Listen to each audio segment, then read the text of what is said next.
Kenapa sanad itu penting? Begini, saya beri analogi. Tag itu liar. Karena tag itu mau tidak mau harus pakai lafaz. Kata-kata itu bisa jami'un likulli afrodi. Ini sekaligus mukaddimah untuk usulnya Mbah Hamid. Makanya ketika Mbah Hamid dipuji sebagai pakar usul fikih, beliau juga ngaji Jamul Jama, itu saya senang. Karena di situ nanti ada taqyidul mutlaq bil muqayyad atau taqyidul am bil mukhassis. Saya ulang lagi ya. Itu penting. Karena jika lafaz umum itu ditetapkan sebagai umum, maka akibatnya, saya ulang lagi.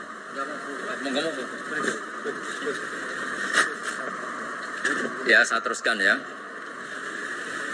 Andai kan tidak ada sanad keulamaan, saya ulang lagi. Kalau tidak ada sanad keulamaan dan orang memahami Quran dengan letter, apalagi dengan harfiah, apalagi orang ini, kelompok ini berjanji tidak akan menambahkan sedikit pun apa yang ada di Quran, maka tingkat menyesatkannya itu bahaya sekali. Bukan sekedar bahaya sekali. Saya beri contoh, misalnya contoh yang gampang-gampang saja, yang jusnya belum terlalu jauh. Wa antasma'u bainal ukhtaini illa ma qad salaf. Di antaranya kita tidak boleh nikah perempuan, misalnya Anda menikahi Mbak Sri gitu, sekaligus nikahi adiknya. Wa antasma'u bainal ukhtain. Itu jelas di Quran hanya menyebut wa antasma'u bainal ukhtain. Zaman Nabi Sugeng, Nabi itu ya nambahinnya hanya sedikit. Wala bainal mar'ati wa ammatiha wala bainal mar'ati wa kholatiha. Juga enggak boleh kamu nikahi Sri sekaligus nikahi buliknya atau budenya, baik dari bapak maupun bulik dari ibu.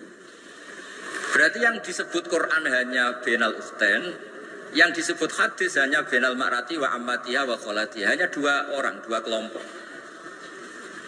Sementara tidak menyebut wala bainal mar'ati wa jaddatiha.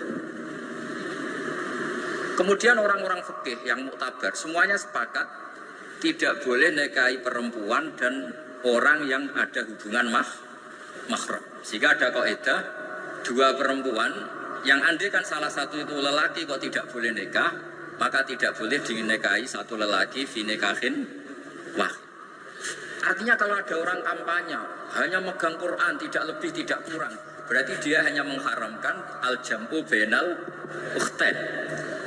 Itu betapa bahayanya dalam Islam. Terus orang nikah Sri dan budenya, orang nikah istri dan mbahnya, mbah dan cucunya, kayak apa bahayanya? Mereka sudah pongah berkampanye tidak boleh menambahkan apa yang ada di Quran. Tapi barokahnya ngaji sama mas saya, termasuk tadi Mbah Hamid ngaji Jamul Jame, di situ ada kaidah ilmu namanya balaghah. Wala wa antasma'u bainal ukhtain tu mimba bi itlaqil ba'di wa iradatil kul.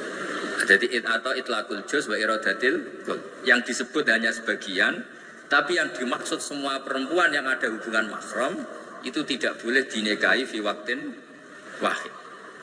Nah, hal seperti itu kan kayak keren. Orang kampanye kembali ke Quran, tidak mengurangi dan tidak menambahi. Tapi terus kayak apa bahayanya ketika orang hanya berpegangan wa antasma'u bainal ukhtain. Maka ciri utama ahli sunnah itu maknani Quran dan hadis itu berdasar sanad. Ya seperti yang saya terangkan tadi.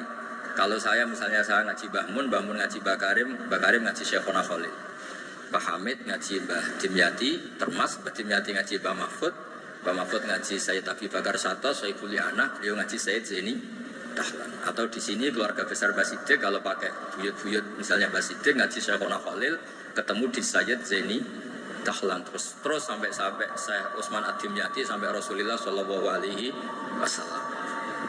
Nah, pemanaan ini penting. Lafaz itu nggak boleh mengikat. Makanya kata Ibnu Hajar Al-Asqalani, jika Anda terikat oleh lafaz, orang basuh wajah tidak sempurna itu nggak apa-apa, tangan yang nggak sempurna nggak apa-apa, karena yang ada itu wailun lil aqabi minan nar.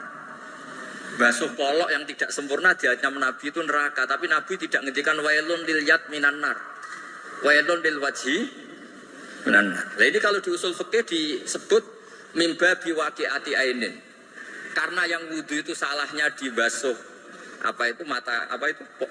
tungkat tumit ya. Ya, ada orang wudu yang lupa tumitnya agak kebasuh. Karena kejadiannya seperti itu, Nabi ngendikan wailun lil aqab minan nar. Apa tidak well juga ketika orang tidak membasuh tangannya secara sempurna? Apa tidak well juga ketika orang tidak basuh wajahnya secara sempurna? Kan sama-sama well. Tapi ini tidak disebut Rasulullah Shallallahu Alaihi. Ya misalnya Anda fanatik, pokoknya saya persis hadis yang wailun hanya lil aqab. Kalau tangan nggak apa-apa, wajah nggak apa-apa. Lu itu gendeng apa goblok? Wes goblok kampanyane saya berpegangan hadis orisinil kata Pak Idris tadi asli kata.